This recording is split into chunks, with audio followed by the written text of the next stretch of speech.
मौत भी जिन्हें जुदा न कर सकी। ये कहानी है उन अमर प्रेमियों की जिनके इश्क के लिए धरती लहूलुहान हुई, साम्राज्य ढह गए और तिलिस्म चकनाचूर हो गए। चुनारगढ़ का निर्दयी राजा शिवदत्त अपनी शक्ति, अपनी शैतानी सेना और अंधकारमय तिलिस्म के बल पर राजकुमारी चंद्रकांता को अपना बनाने निकला था। लेकिन चंद्रकांता के दिल में बसता था सिर्फ एक नाम, एक चेहरा। वो था वीरेंद्र विक्रम का, वही वीरेंद्र जिसने मौत के दायरे और शिवदत्त के खूनी तिलिस्म की गहराइयों में कदम रखा, सिर्फ और सिर्फ अपने प्रेम की खातिर।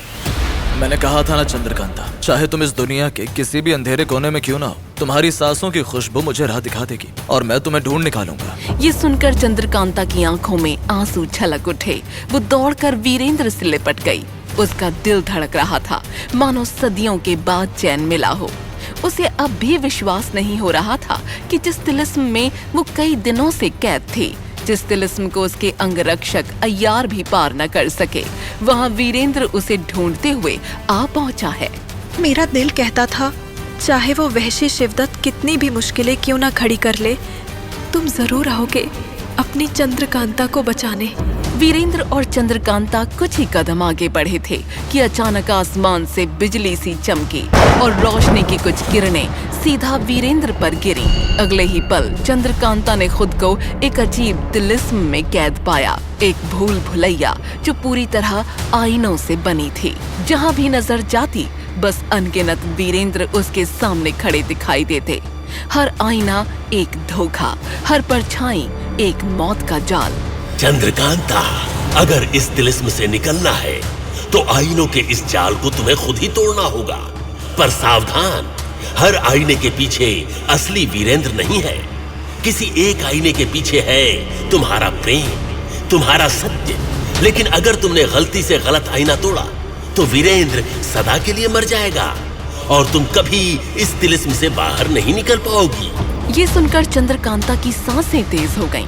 उसका दिल डर के मारे बैठने लगा था, लेकिन फिर भी हिम्मत जुटाते हुए उसने इधर उधर देखा। चारों ओर सिर्फ वीरेंद्र के चेहरे, एक जैसे फिर भी झूठे। वो कदम दर कदम बढ़ी, उसकी नजरें हर आईने पर घूमी और अचानक उसकी आंखों में चमक आ गई और अगले ही पल चंद्रकांता ने पूरी ताकत लगाकर एक आईने को तोड़ डाला। उस आईने के टूटते ही वो तिलिस्म भी उसी पल टूट गया।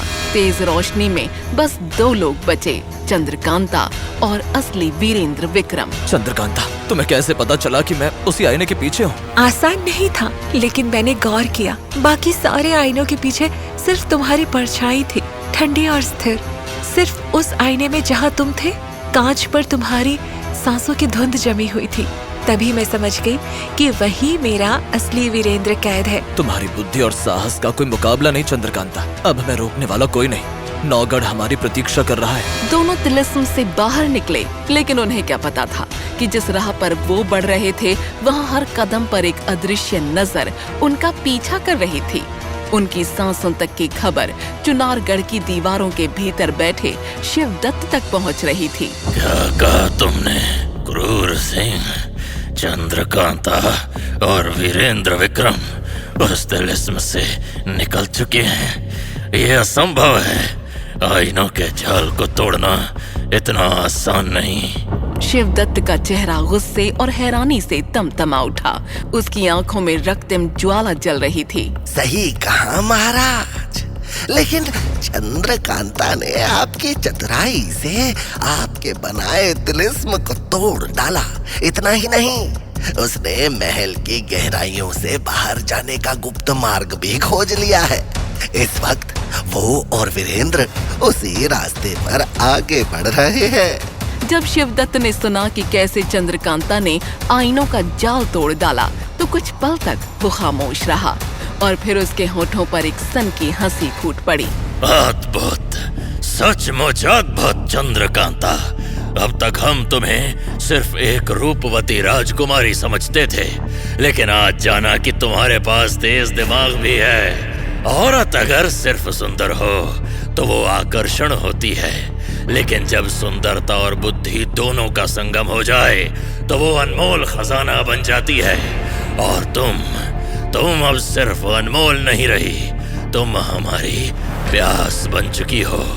वो प्यास जो बुझने के बजाय और भयानक हो रही है, और ये जितनी भयानक होगी इसे बुझाने में उतना ही आनंद आएगा।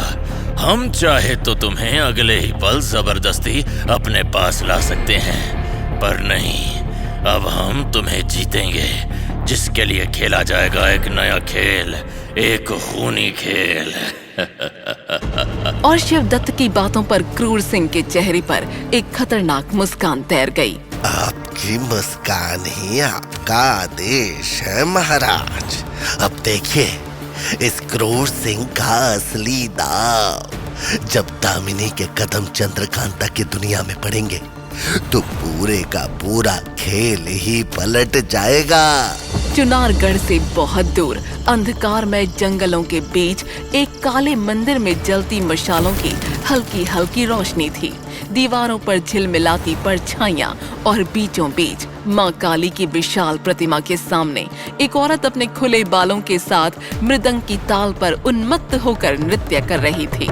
जैसे जैसे मृदंग की गूंज तेज होती जाती, ताल पर ताल मिलाते हुए हर थाप पर उसका नृत्य और भी विकराल होता जाता है। और फिर आकस्मिक रूप से मंदिर का विशाल दरवाजा चरमराता हुआ खुला और अंदर एक नकाबपोश अपने कुछ साथियों के साथ प्रवेश करता है। जैसे जैसे मृदंग की गूंज तेज हुई, उस औरत का नृत्य भी प्रचंड होता गया और अंतिम थाप पर उसने अपनी कलाई पर कटार से गहरा चीरा लगाया और बहते रक्त से माँ काली का अभिषेक कर दिया। क्षण भर में मंदिर में घना सन्नाटा छा गया। रह गया सिर्फ मशालों की कांपती लौ और हवा में घुलती रक्त की गंध। वो नकाबपोश आगे बढ़ा, उसने झुककर उस औरत के चरण स्पर्श किए और गंभीर स्वर में बोला, क्या आदेश है माँ? उस औरत की आंखों में पागलपन की चमक कौंधी। उसने दोनों हाथ आकाश की ओर उठाकर गरजते हुए स्वर में कहा, तुम मेरे ये खुले बाल देख रहे हो? ये कोई सजावटी नहीं, ये मेरी जिद है। ये मुझे हर पल याद दिलाते हैं मेरी उस प्रतिज्ञा की जो मैंने नौगढ़ के राज दरबार में ली थी कि मैं नौगढ़ की इज्जत को अपने कुल में दासी बनाकर रखूंगी। चंद्रकांता वो मेरी दासी बनेगी, तभी इस दामिनी को चैन आएगा। उसके बाद मैं चंद्रकांता के दिमाग में वीरेंद्र के बारे में ऐसा विष घोलूंगी कि वो वीरेंद्र से नफरत और शिवदत्त से प्यार करने लगेगी। ऐसा ही होगा माँ। चंद्रकांता को मैं खुद तुम्हारे चरणों में लाकर खड़ा करूंगा और तब ये दुनिया देखेगी कि ना सिर्फ वीरेंद्र बल्कि पूरे हिंदुस्तान में कोई भी उसकी रक्षा नहीं कर पाएगा। जंगल की गहराई में गूंजती उस शपथ के साथ भाग्य ने चंद्रकांता के लिए एक और नया चक्रव्यूह बुनना शुरू कर दिया था। वो नकाबपोश वहां से विदा लेकर चुनारगढ़ की ओर बढ़ चुका था। वहीं दूसरी ओर शिवदत्त के खूनी तिलिस्म से निकलकर चंद्रकांता और वीरेंद्र विक्रम ने अपनी पहचान छुपा ली थी। चंद्रकांता ने सादे ग्रामीण वस्त्र पहन लिए थे और अपना चेहरा घूंघट में छिपा लिया था। वीरेंद्र ने साधारण व्यापारी का रूप धारण किया और दोनों चुनारगढ़ के भीड़ भरे बाजार में आ पहुंचे। चारों ओर मसालों की खुशबू, लोहार की हथौड़ी की ठक ठक और ठेलों पर मोल भाव करते लोग।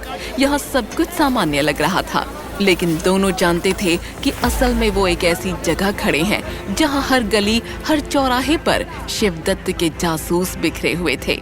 वीरेंद्र, इतनी भीड़ में कहीं हमें कोई पहचान न ले। ये जगह सुरक्षित नहीं लग रही। घबराओ मत चंद्रकांता, हमें इस भीड़ का सहारा लेकर ही यहाँ से निकलना होगा।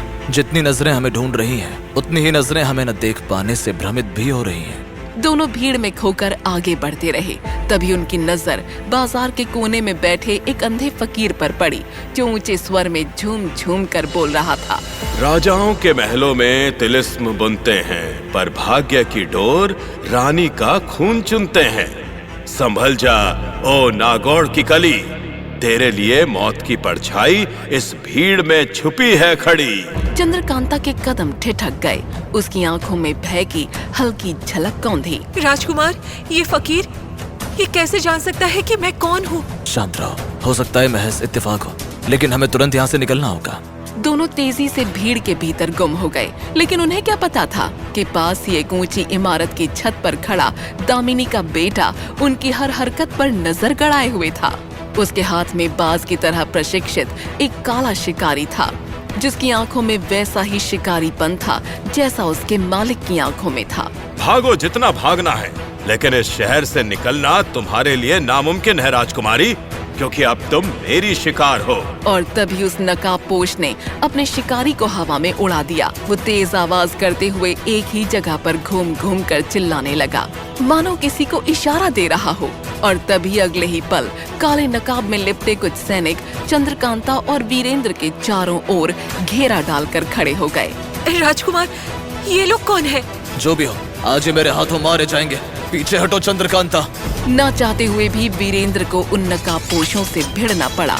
उनकी तलवारें बिजली की तरह चमक रही थीं और वीरेंद्र हर वार का जवाब देता रहा। लेकिन तभी क्रूर सिंह अपने सैकड़ों सैनिकों के साथ वहां आ पहुंचा। उसकी निगाहें खून उगल रही थीं। वीरेंद्र, चंद्रकांता, अब भागने का कोई रास्ता नहीं। सैनिकों, इन्हें जिंदा पकड़ लो। लेकिन जैसे ही क्रूर सिंह के सैनिक आगे बढ़े, नकाबपोशों की टुकड़ी ने तलवारें तानी। अचानक उस बाजार की गलियों में दो सेनाओं के बीच घमासान छिड़ गया। ये देख क्रूर सिंह मन ही मन बोला, ये कैसे हो सकता है? दामिनी की सेना हमारे विरोध में क्यों लड़ रही है? खैर, जो भी हो रहा है अच्छा हो रहा है। मैं सही मौका देखकर चंद्रकांता को यहाँ से ले उड़ूंगा और उसके गायब होने का इल्जाम दामिनी और उसके बेटे पर डाल दूंगा। यकमू! चंद्रकांता सिर्फ और सिर्फ मेरी है। वो ना तो वीरेंद्र विक्रम की होगी और ना ही महाराज शिवदत्त की। चंद्रकांता को सिर्फ मैं ही पाकर रहूंगा। क्रूर सिंह के इरादे साफ थे कि वो शिवदत्त का वफादार होकर भी उनका वफादार नहीं था। उसे तो सिर्फ चंद्रकांता चाहिए थी। लेकिन वो ये नहीं जानता था कि नकाबपोश लड़ाकों की उस भीड़ में एक नकाबपोश ऐसा भी था जो सिर्फ एक सही मौके की तलाश में था। और उसकी निगाहों की तेजी ये बता रही थी कि न वो दामिनी की सेना का हिस्सा था और न ही शिवदत्त की। और तभी इसी अफरा तफरी में वीरेंद्र गंभीर रूप से घायल हो गया। ये देख उस नकाबपोश ने अपने कपड़ों के बीच से कुछ ऐसा निकाला। तभी चंद्रकांता चीख पड़ी, वीरेंद्र! और ठीक उसी समय उस नकाबपोश ने जो चीज निकाली थी उसे जमीन पर दे मारा। असल में वो एक विस्फोटक था जिसकी जमीन से टकराते ही क्षण भर में बाजार धुएं से भर गया। कुछ दिखना असंभव था। जब धुआं छटा तो क्रूर सिंह गुस्से में चिल्लाया, चंद्रकांता और वीरेंद्र गायब हो गए। ये सब इन नकाबपोशों की वजह से हुआ है। सिपाहियों, बंदी बना लो इन नकाबपोशों को। क्रूर सिंह के आदेश के बाद एक बार फिर शिवदत्त की सेना और दामिनी की सेना के बीच युद्ध छिड़ गया।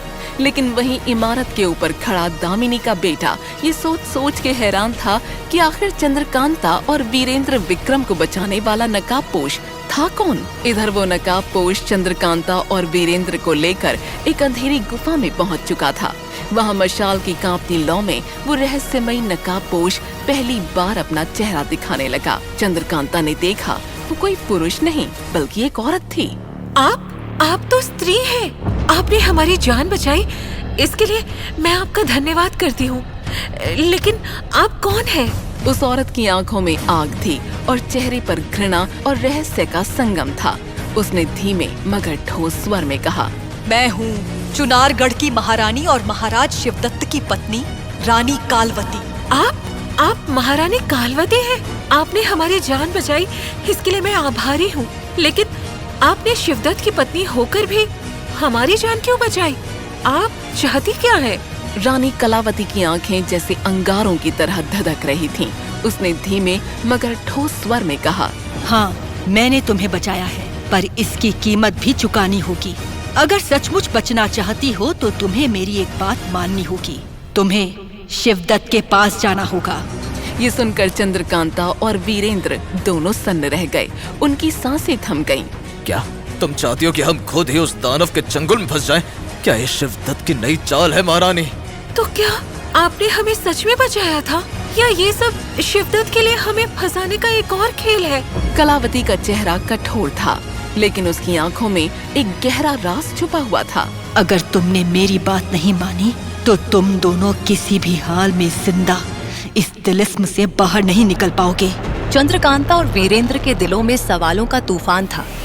क्या रानी कालवती सचमुच उनकी सहायक है या ये सब शिवदत्त की कोई नई चाल है? क्या चंद्रकांता वीरेंद्र की जान बचाने के लिए शिवदत्त के पास चली जाएगी? युद्ध, प्रेम और तिलिस्म की इस गाथा का अब क्या होगा अंजाम? चंद्रकांता और वीरेंद्र सिंह की अमर प्रेम कहानी, खून भरी दास्तान चंद्रकांता अभी शुरू हुई है।